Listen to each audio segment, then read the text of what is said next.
Yes, welcome everyone. Cannabis News with Joe Klare. It is July 18th, 2018. Presented, of course, as always, by the Marijuana Times.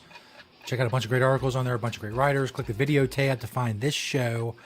We're also back on YouTube. Don't forget, go subscribe on YouTube, Vimeo, Apple Podcasts, all that stuff. Just search the Marijuana Times. And find our social media links at marijuanatimes.org. Today we're talking about more news out of New York. Talking about a weird story out of Alaska. I mean, not weird, but yeah, weird. I'll go with weird.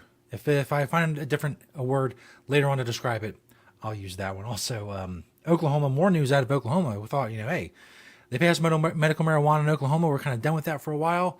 No, if possible, there's even more news out of Oklahoma. All of that coming up on Cannabis News. But first, of course, Cannabis News is brought to you by Natureside, nature-side.com. Site is spelled CIDE, a proud sponsor of Cannabis News. Be regulatory compliant in the state you grow in. Don't use harmful chemicals. Don't use harmful pesticides. Grow safe and poison-free. You can do all of that with Natureside, nature-side.com. They're organic, all-natural pesticides. Go check them out. A proud sponsor of Cannabis News. This first story by Julia Granowitz at marijuanatimes.org. New York Department of Health report supports legalization and regulation of cannabis. The start of 2018, you may remember, New York Governor Andrew Cuomo announced that a study on legalizing cannabis was to be conducted by the State Department of Health. Well, last week, the 75-page report was turned in, and it heavily favors legalization and regulation over continuing with archaic policies of criminalization and prohibition. The report found that the positive effects of legalization certainly, quote, outweigh the potential negative impacts, citing things like tax revenue and reducing racially disproportionate arrests as a few of the major positive outcomes of legalizing. According to the report, regulation of marijuana benefits public health by enabling government oversight of the production, testing, labeling, distribution, and sale of marijuana.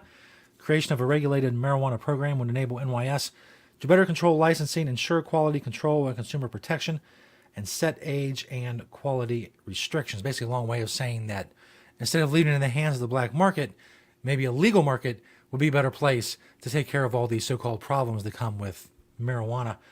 The report specifically determined that there may be some areas that may be a cause for concern, and those would be controlled with the proper use of public education and regulation. They suggested taxing marijuana between 7 and 10%, and estimated that legal sales could generate between $248 million and $677 million in revenue for the state. Of course, it's a wide estimate because there's no way to know really in the end, because it says it's based on proposed taxes and the size of the current illegal market, but there's no way to know what the size of the current illegal market is. But as I said yesterday, and as Julia points out in the article here, which as always, all the stories I talk about are linked in the description of this video.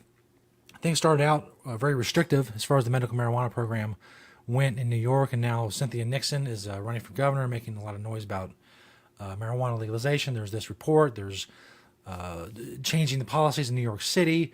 Governor Cuomo seems to be pushed in a direction that he doesn't want to go into. All of that is great news. We talked about New York yesterday as far as medical marijuana.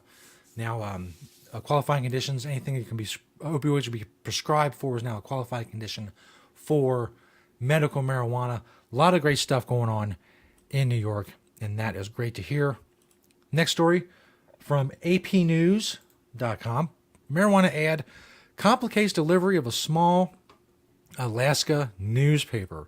Yes, I told you it was weird. It's a weird story.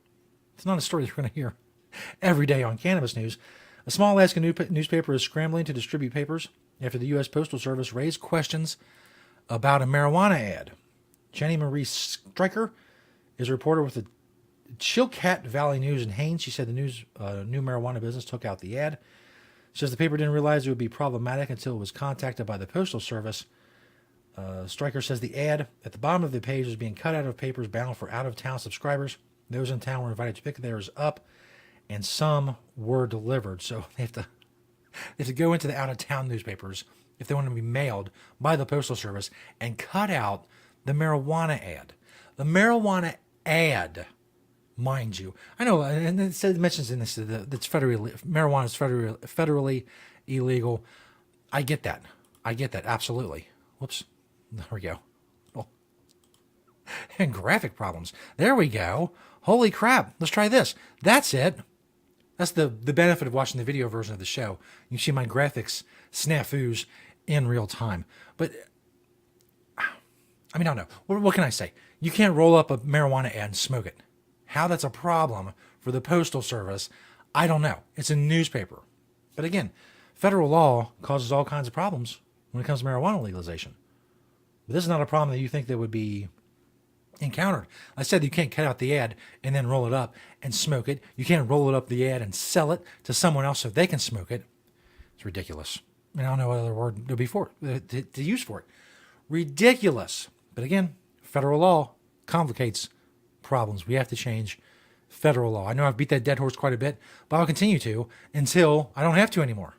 I mean, that's why I'm here. If marijuana prohibition didn't exist at all, I probably wouldn't even be doing this show. What would I be doing?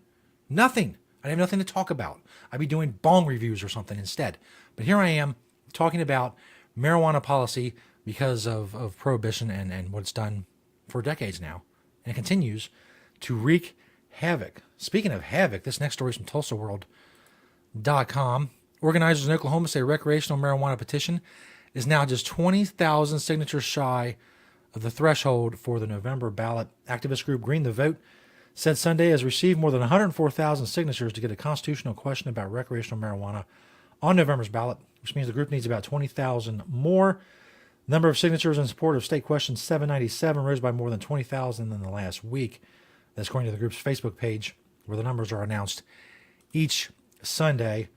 On July 8th, the group had received about 81,000 signatures. The spike in support came after the Oklahoma State Department of Health voted to ban smokable marijuana, medical marijuana last week. Of course, we talked about it on the show. Medical marijuana supporters filed 2 lawsuits Friday challenging the restrictions. So here it comes. The lawsuits, the problems, this, as I said, you would think after medical marijuana was passed in Oklahoma, it wouldn't be in the news so much. There'd be stories about updates about how it was progressing and things like that. But no, the Department of Health decided to ban smokable marijuana for whatever reason. I don't know. So now we even have more news out of Oklahoma. We have another attempt at more medical marijuana. They're trying to get signatures for that. They're trying to get recreational marijuana on the ballot this November. There's lawsuits now involving the medical marijuana ballot measure that just passed last month. It's, well, we're going to be talking a lot about Oklahoma in the next few months. I have a feeling for those of you who are like, oh, that's enough Oklahoma news. Well, get ready. There's more coming.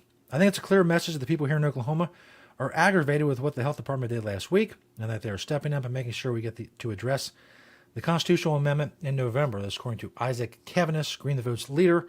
He's told that to Tulsa World this Sunday. SQ 796, which is a medical marijuana ballot measure, has about 94,000 signatures, so that's getting close as well.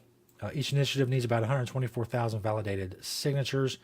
Green the Vote asked those wanting to sign the petition do so by August 1st. The deadline for petitions is August 8th.